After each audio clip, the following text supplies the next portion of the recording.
Okay, good morning, everybody. Good morning. Good to see you all. This year that I'm going to be giving this morning began a year ago, actually a little bit more than a year ago. It began right before Ne'ilah on Yom Kippur, and it starts with a story. I was davening in shul on Yom Kippur, and after the mincha break, a gentleman was sitting next to me, and he said, "I have a question for you." He said, "I was looking at the vidui that we say on Yom Kippur, and what does this one mean?" And I say, "Which one?" And he points to the vidui which says, "V'alchet shechatan lefanecha b'timhom levav." Literally the last of the Aleph Bet viduyim before we get into the next set of viduyim, which are not according to the Aleph Bet. And I answered him. He didn't ask me as a question; he was having a conversation with me. But I answered him the way Jews have been answering years for thousands of years. I said, "Let's look in the art scroll." So that's what we did. I don't think there's anybody who doesn't have an art scroll. So the two of us opened up our art scroll machzarim, and we looked, and the art scroll says, "V'alchet shechatanu lefanecha," but Timon Levav, and the translation is, "For the sin that we have sinned before you through confusion of the heart." To which Alan responds, he says, "Who does that not apply to?" And I say, "That's a really good question." I said, "Let's look." And I said, "We'll answer this question the way Jews have been answering questions for hundreds of years." And he said, "Well, how's that?" So let's look in the back of the art scroll. So we looked in the back of the art scroll, where the vidui is enumerated with a little bit more expansion, hoping that would give us some insight. And we read in the back of the art scroll, it says as follows. And again, this is not to pick on the art scroll, chas v'shalom. As I said, who doesn't rely on them? But we read the answer. And it says as follows. It says, "For the sin of the confusion of the heart, we have not seen God's hand in everyday events. We have allowed ourselves to be weakened in matters of faith. When troubles befall us, we may wonder why, instead of understanding that God is showing us that we must improve ourselves. We have doubted the validity of the Torah, the authority of the sages, and the applicability of the halacha in modern times." To which Alan responds to me, "Who does that not apply to?" And I said, "No one." Right? Who has not, at times in their life, or throughout the year, doubted at times the validity of the Torah, the authority of the Chachamim, the application of halacha in modern times? Who has not wondered why? That bothered me. But it didn't bother me so much. And then I was davening Shmona Esrei, and it occurred to me.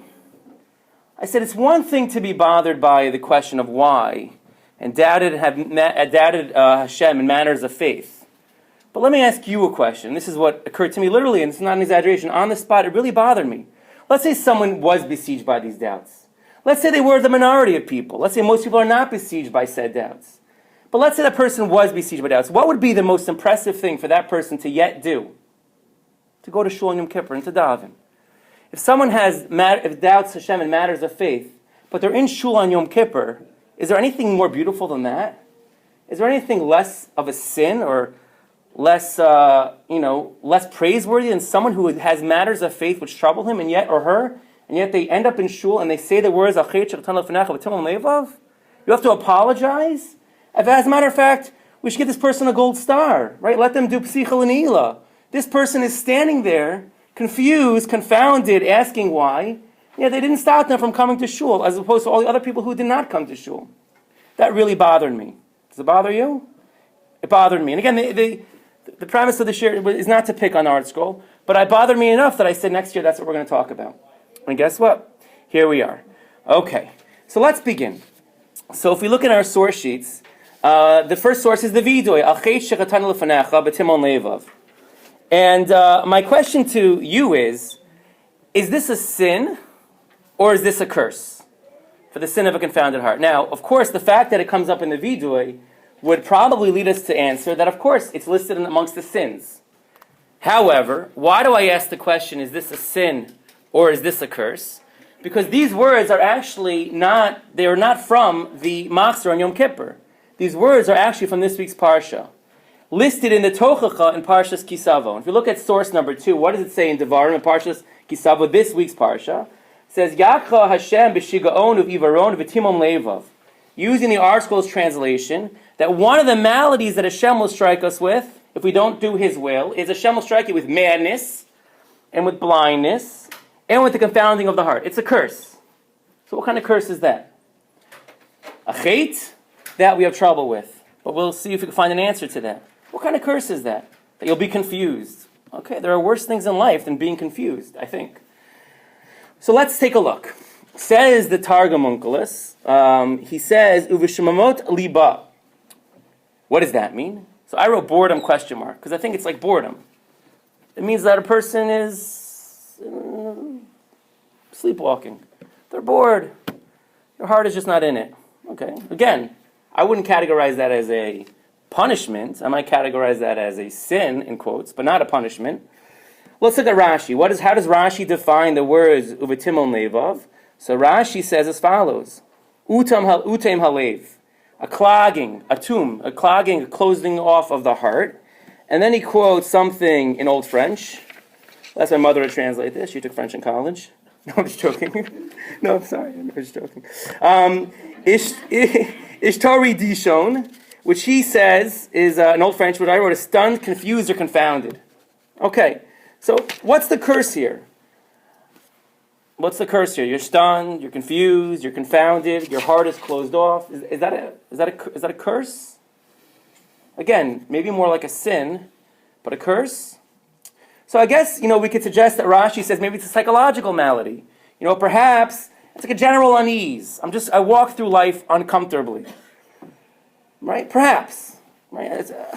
I'm just not into things. Hashem's going to curse you that you're not going to be into things. But according to Onkelos, a boredom, what kind of a curse is a boredom? Can we really suggest that that's as terrible as madness and blindness, the other curses mentioned in the pasuk? For a child, there's nothing worse than being bored. Right? If you listen to my kids carry on when they're bored, you would think they're being tortured. You think they're being punished. But for most adults, it doesn't seem so bad. Right? Boredom. Right? You're not walking through things with passion. So what exactly are we talking about here? So let's rewind for a second. I think we can begin to answer this question if we look back at another place in the Torah where a similar word is used. If you look in source number 3, we're familiar with the famous psukim at the very beginning of the creation of the world. It says, "V'ha'aretz haisa tohu v'vohu, v'choshech al pnei tehom, v'ruach Elokim arachefes al pnei hamayim." So what does tohu v'vohu mean? So if you look at Rashi on that pasuk, it says, "Tohu lashon tama, v'shemamon sha'adam tohu mishtomim al bohu shaba." What does tama mean? He's a wonderment. A person is astounded, according to Rashi. But it's not just that. It's shomim. It's a desolation. So according to Rashi, it's an expression of astonishment, an expression of desolation. It's an emptiness. And if you look at the next Rashi, what does he quote? He quotes our good friend in Old French, astoridishon, whatever that means, balaz, right? Which again is an expression of desolation. So if we use the Rashi on this pasuk in Bereshis and we apply it back, tohu vavohu, using the same word at tohu vavohu. What's tohu vavohu? Bilbul. Things were mixed up. Things were meandering. It's like, you see these pictures of people after tragic events or calamities. They're just wandering the streets. Their eyes are glazed over. Right? They're covered in soot. They just don't know where they're going. Okay, so that's what Rashi tells us. It's just a general walking around directionless. A desolated feel. A feeling of desolation. Right? So now we're getting somewhere, right? That doesn't sound too good. Right? I wouldn't want to be astonishingly empty, and I wouldn't want to be desolate. So it's like walking around in a state of confusion and bewilderment. Okay? So now maybe we have our picture. What's the sin in the Tochacha?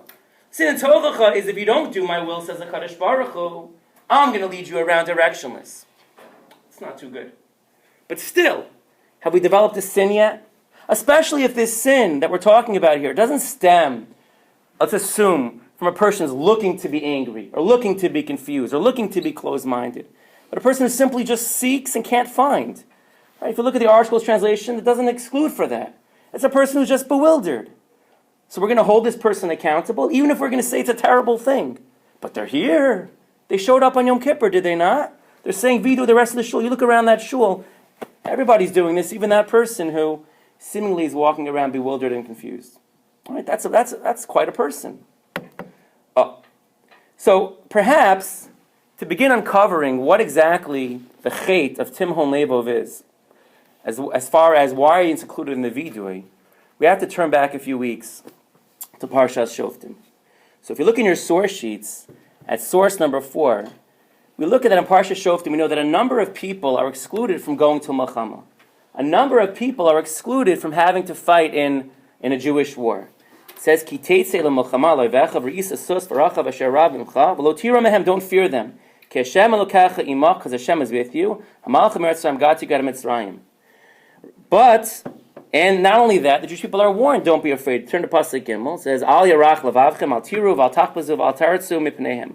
Don't be concerned. Don't have any consternation.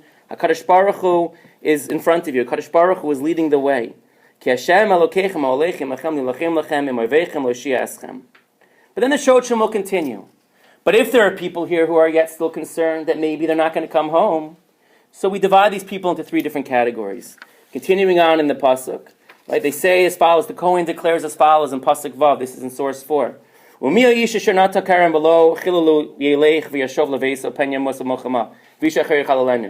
Who has a vineyard which is not yet able to be used?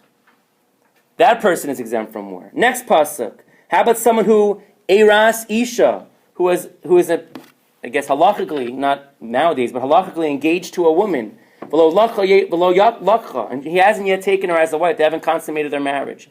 That person is exempt. And then the Shotrim continue in Pasuk Ches, Miyav Nebayis, right, who has built a house. And then the Shotrim continue in Pasuk Ches, in the same source. It says, Vayasfu HaShotrim L'daber La'am, they will continue speaking to the people. Va'amru, Mi Ha'ish, who is the person? Hayarei V'rach HaLevav, Yelech V'yashov L'veiso, V'lo Yimas Es Levav Echav Kilvavo.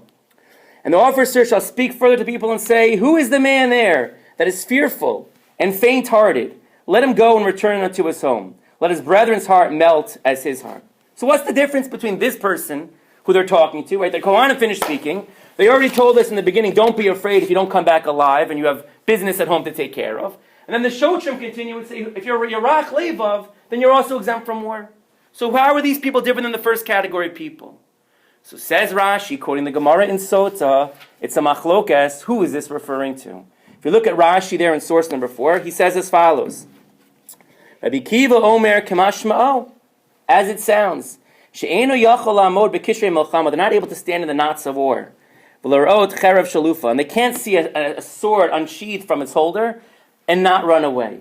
A person who's literally fearful, right? Aside from a person who has business at home to take care of, a person who literally just cannot stomach the war in which they're going to be confronting. But listen to this next opinion. Says Rabbi Yossi HaGalili, the next opinion quoted in Rashi, this person is concerned about averos that they have in their hand. For instance, I'm not worthy of God's protection. I'm not worthy of going to Milchama. Why? I am one of the Orchei Milchama who HaKadosh Baruch Hu is not going to protect. I'm coming here with sin in my saddlebag. Right? That's my concern. And therefore, I don't think I'm worthy of Hashem's protection. And he says, unbelievably, look on in Rashi, we're quoting Rabbi Yossi Galili, quoting the Gemara in Sota, why is someone who is Yivne Bayis, who Nota Kerem, who Yisa Isha, who planted a vineyard, who has a house, who engaged to a woman, why are they exempt? Listen to this. Because of that one individual. How so? Because if the Kohen, if the Shotrim will get up and say, who has a Veros in their saddlebag, and therefore is exempt from war because of their concern that God's not going to protect them, and all the people who were sinners got up and left, everyone would say, look at that person, right? Look at that person, how much sin that person must have, that he can't even go to war with the rest of the soldiers. So says Rabbi Yossi HaGalili in this Rashi, according to the Gemara in Sota, therefore HaKadosh Baruch Hu says that anybody who is Yivne Bayis, Nota Kerem, Yisa Isha, they're also exempt. Why? Because when I see, 100 men get up and walk off the battlefield, I'll have no idea why they're getting up. Are they getting up because they're recently engaged? Are they getting up because they built a house, a vineyard? Or are they getting up because they have sin? It's to protect, it's to mask the people who have sin. That's the whole reason why the other exemptions exist. Okay, nice source. But says Rav Yerucham Leibovitz, the Mashgiach of Mir, when Mir was still in Europe, in the real Mir in Poland, he says, what's wrong with fearing sin? What's the matter if a person walks to battle and they fear sin? Who wouldn't want to fight next to a soldier, he says, these are my words, but his words, right, who fears sin? That's the kind of soldier you want next to you, right? If you had the choice of having a pompous soldier, a soldier who says, I'm perfect, even if they really are perfect, or a soldier who literally comes Yarach Levavcha, he's concerned that perhaps he's not quite up to the task. And despite that fact, he's here to fight for Hashem's Milchama. He's one of the Orchei Milchama who comes with, yes, legitimate concerns, but yet he's fighting anyhow. Who would want to find next to that person? Why is that person exempt from Milchama, he asks. Shouldn't that be a person who we would encourage to go fight? No one's perfect. You have a spiritual deficiency? Welcome to the club. At least you're acknowledging it. That's Rabbi Yerucham Leibovitz's question, right? I think that's exactly our question, right? If the Torah wouldn't have suggested otherwise, I would have suggested that would be a prerequisite to be a soldier. Who here doesn't fear sin and thinks they have nothing to be afraid of? Get off the field.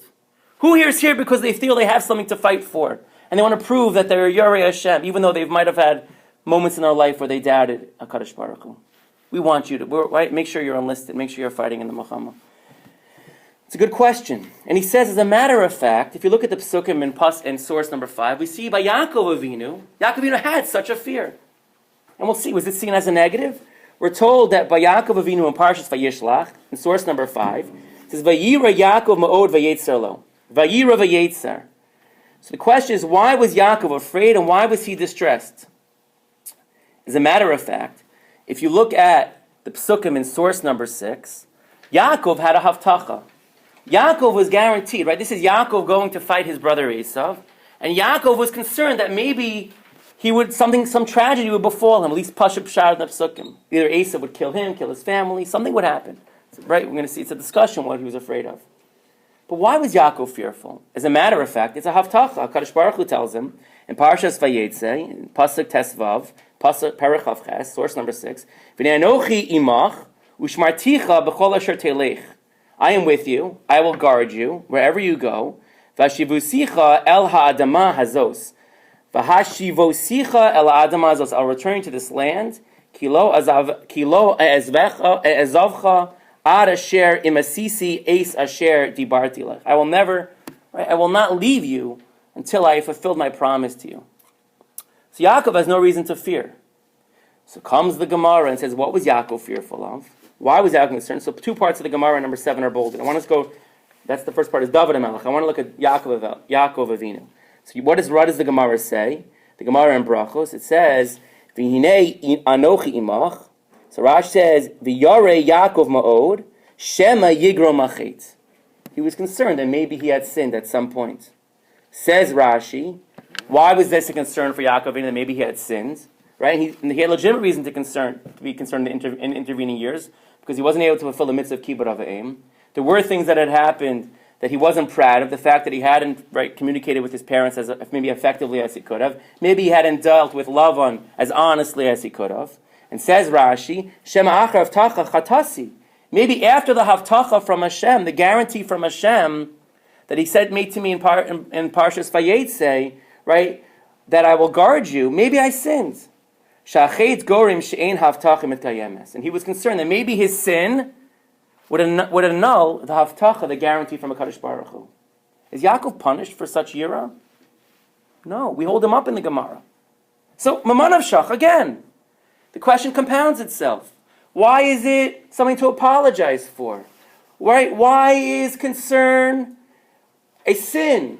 Why are the Orchei Milchama exempt? As a matter of fact, is Yaakov Avinu not an exemplary figure? Who wouldn't want to go to battle with Yaakov Avinu? And yet we see, according to the Gemara and Brachos, this is exactly what he was saying. Shema yigro machet. Maybe the fear had caused him to lose God's protection, and yet Yaakov Avinu is held up as a paradigm for Emunah and HaKadosh Baruch Hu, for Bitachon and Hashem. These are all really important questions. I remember when I was in yeshiva, I had a teacher. His name was Rabbi Fuchs. Rabbi Fuchs made Aliyah before it was fashionable. He made Aliyah in the 1960s. In the 1960s, there was nowhere in American yeshivas to teach in, so he taught in an Israeli yeshiva. And Rav Fuchs, who was a really tremendous Adam Gadol, who I had contact with way back when I was in yeshiva, he told us the following story. He says that he lived in Bayit Vegan, when Bayit Vegan was basically a field. And one night he's sitting in his kitchen, he hears a knock on his back door. And he opens the door, and he sees there's a Talmud there. And this Talmud, he says, was an exceptional boy, an exceptional student, incredibly talented, linguistically, academically. He was just a really talented student. And the boy says to him late at night, he says, I have a question for you. He says, you know that I'm very good at languages. I speak Arabic fluently.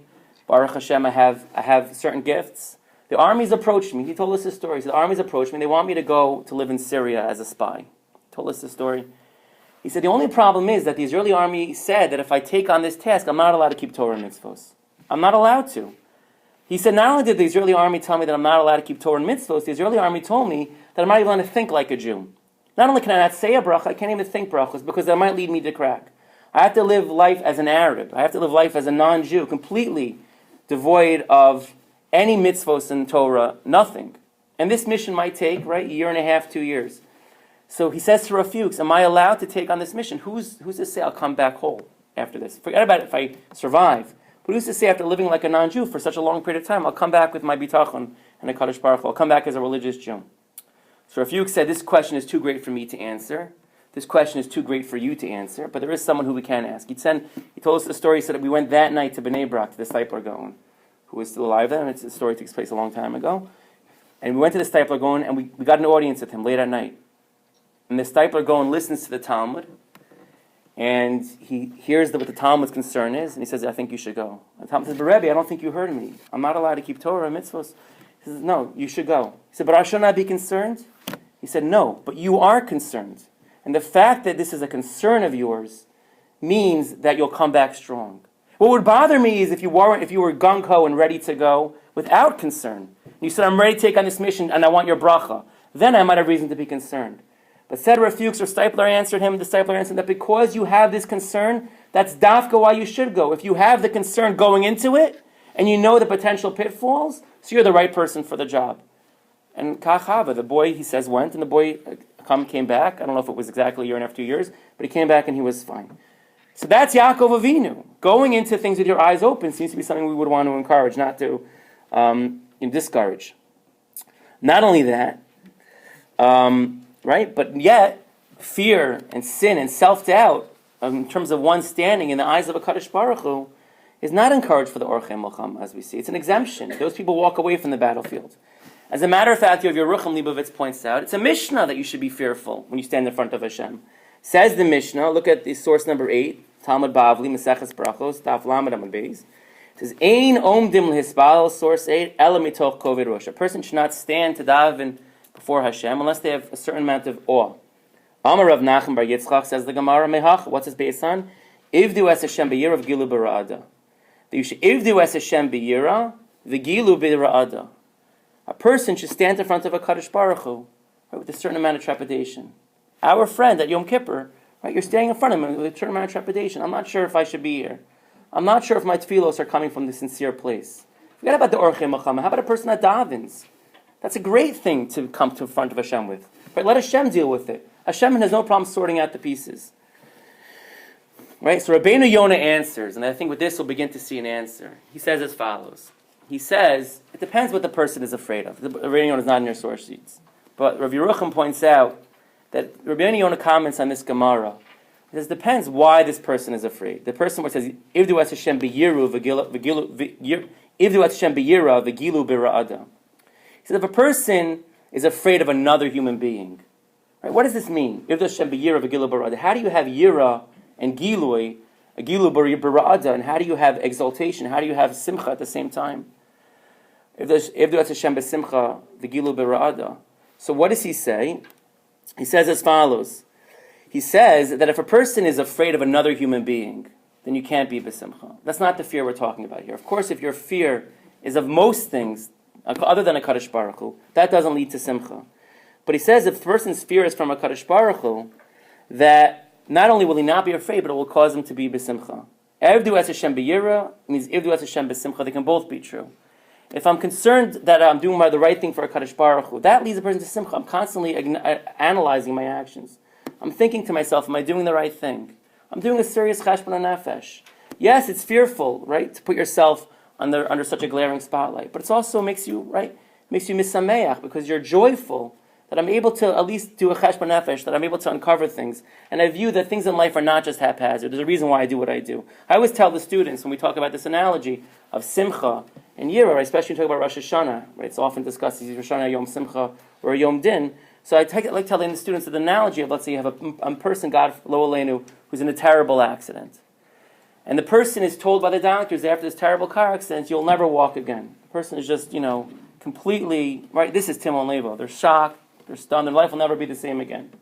And the person is brought to the hospital, and they're sitting there in their room at night, right? The first night in the hospital, they regain their consciousness. And they're there, and they're thinking about what the doctors told them, the prognosis that she's told, you'll never walk again. And in the middle of the night, as the person's lying there, they feel a searing pain down their leg. A searing pain. Like an agonizing pain like they've never felt before. They feel every broken bone in their leg. And the person begins to scream, and the nurse runs in and says, what's wrong, what's wrong? They said, I've never been happier in my life. The person says, why are you happy? You're in pain. You want more morphine? He says, no, I want to feel the pain. Why do you want to feel the pain? Because if I can feel pain, then I know that I'm going to walk again. So that's what the pasuk is telling us, right? Irdu as Hashem b'simcha, right? That comes from Yira, understanding that HaKadosh Baruch Hu, right? The pain, somebody's pain isn't comfortable, but it means that we exist. It means that we're alive. If I feel and I acknowledge that I'm standing in front of Hashem and I'm fearful, but yet it means that I have something to be fearful of, that I'm living for a higher purpose, that HaKadosh Baruch Hu acknowledges me, that I'm not a nothing, that I am going to live another day, because HaKadosh Baruch Hu is looking out for me, as painful as that might be. So out of these twin feelings, one's prayer, right, without these twin feelings, on the one hand being incomplete, but on the other hand, feeling that I'm in front of a Kadosh Baruch Hu and I have nothing to fear, one's tefillah is incomplete, says the Gemara. You need both. Koved Rosh means an understanding, both of simcha, that you're standing in front of Hashem, but also that you're coming to Hashem incomplete. And Rav Yerucham says, what's true bitachon? What's true faith in a Kadosh Baruch Hu? He says, true bitachon and faith of a Kadosh Baruch Hu only comes from a person who's lacking and realizes and thinks that they are in danger. A person who has life going good for them, that person can't have true bitachon, he says. Because if life is too good and there's no confusion and everything is right, everything is going as it should, so what's the bitachon? What's the challenge?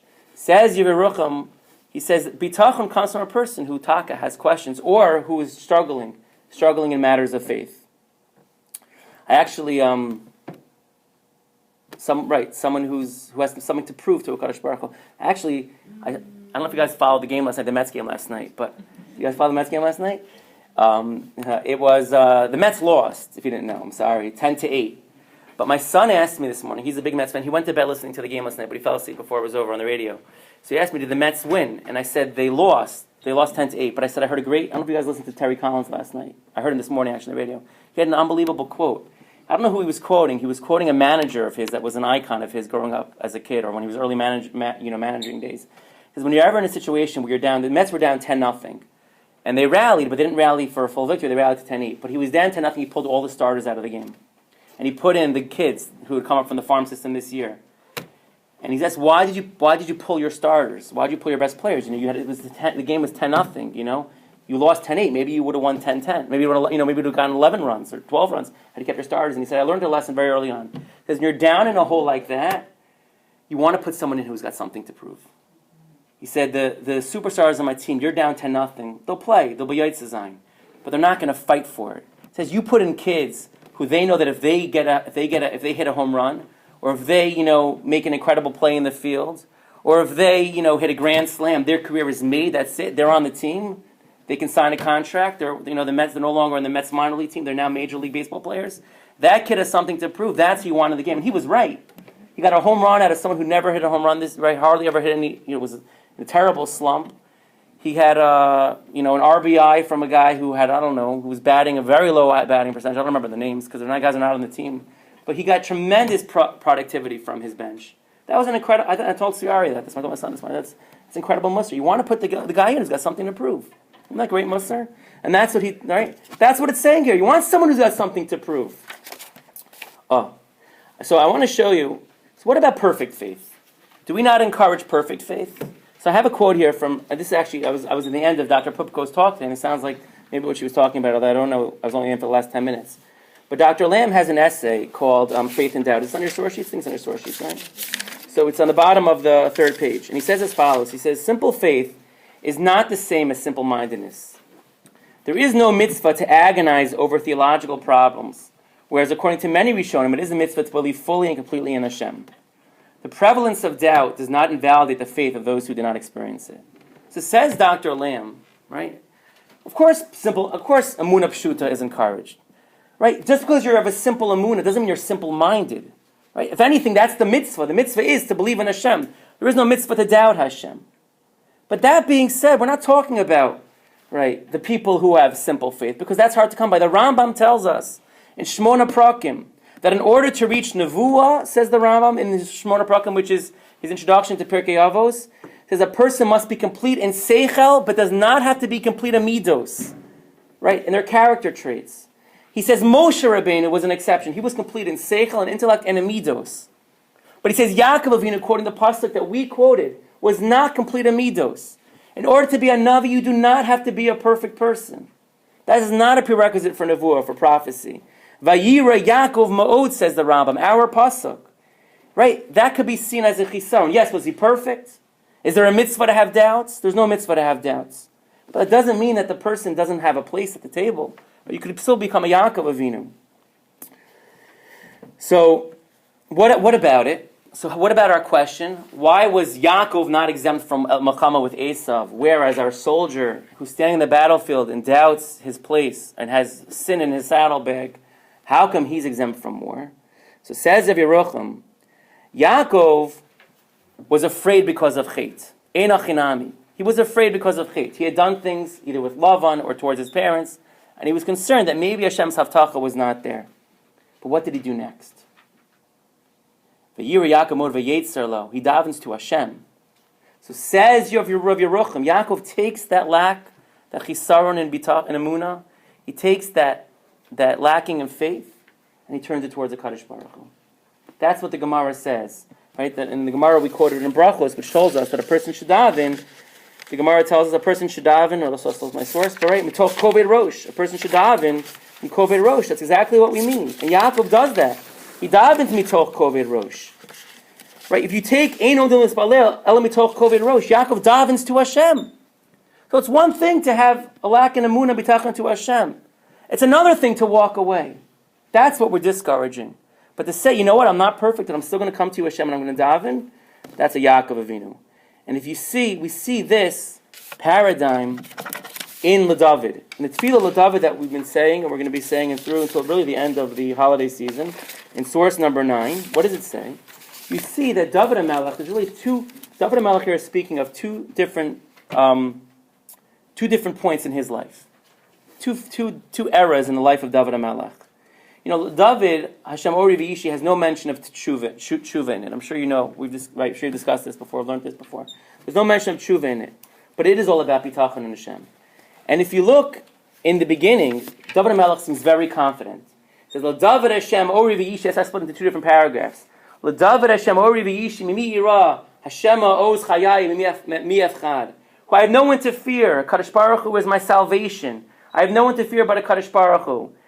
Im tachaneh alai machaneh lo yira libi im takum alai milchama bezos ani bateach.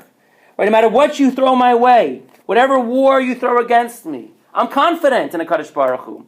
Kitzpaneni besuka b'yom ra'ah, yastireni b'seisar alo b'tzur yarom emeni, va'ata yarum roshi aloi vaysav yivosai v'ezbecha ba'alo zivchei teruah ashira v'zamra la Hashem.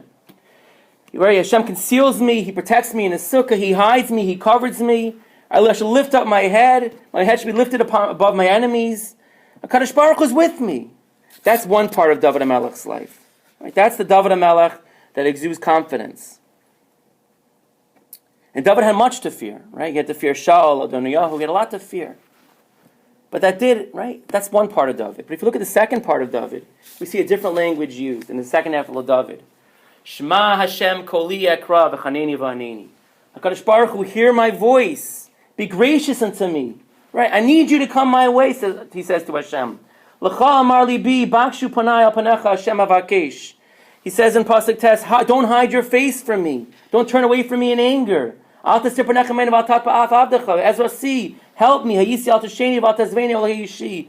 Don't forsake me, my God, my Savior. Hareini Hashem darkecha. Right? Kadosh Baruch Hu, enlighten for me and teach me your way. Enlighten for me the path. And then he says, Lulei hamanti l'ros b'tuv Hashem be'eretz hachayim kavel Hashem chazakti meitzibecha v'kav Hashem. I gotta have real strength, says the Kadosh Baruch Hu. I need real strength to believe in you, he says to a Kadosh Baruch Hu. Right? If I had not believed in you, right, I would not be be'eretz hachayim. I wouldn't even be here today. Be strong, let your heart take courage, right? Because Hashem, right, kavel Hashem, have faith in no one but the Kadosh Baruch Hu. But we see that from David HaMelech, it is not the certainty in the first half of David is not there. It's almost like he's beseeching a Kadosh Baruch Hu. He's asking Kadosh Baruch Hu, Shema, Right? Listen to me, Hashem. Bakshu panaya al panecha Hashem avakesh. I'm seeking you al taser panecha mimeni. Yes, I'm doubling down, but I also have doubts.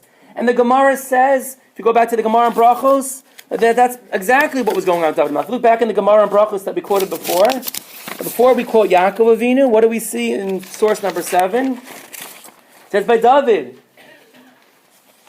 It says, right, but David mi kari l'nav she'echased. Did David really think he was such a great person? Didn't David have doubts? Right, so what does it mean, lule? Lama nakud al lule. Why is the word lule? Amar David l'fnei Kadosh Baruch Hu, Ribono Shalom, muftachani b'cha she'ata meshalim schar tov tzadikim la'asad lavo. Aval eini yodea im yesh li chelik b'neim im lav shemei grom hachet. Same lashon b'Yaakov Avinu. Lule ha'emanti. I'm not sure. Right? I don't know if I'm on the level. But yet he finishes Tehillim, right? The same problem with Yaakov Avinu. But yet he finishes at the very end and says, Kaveh el Hashem chazak v'yamei tzibecha v'kaveh el Hashem. Despite the fact I'm not going to turn my back from you, Kadosh Baruch Hu, and I know you won't turn your back towards me. Beautiful. Unbelievable.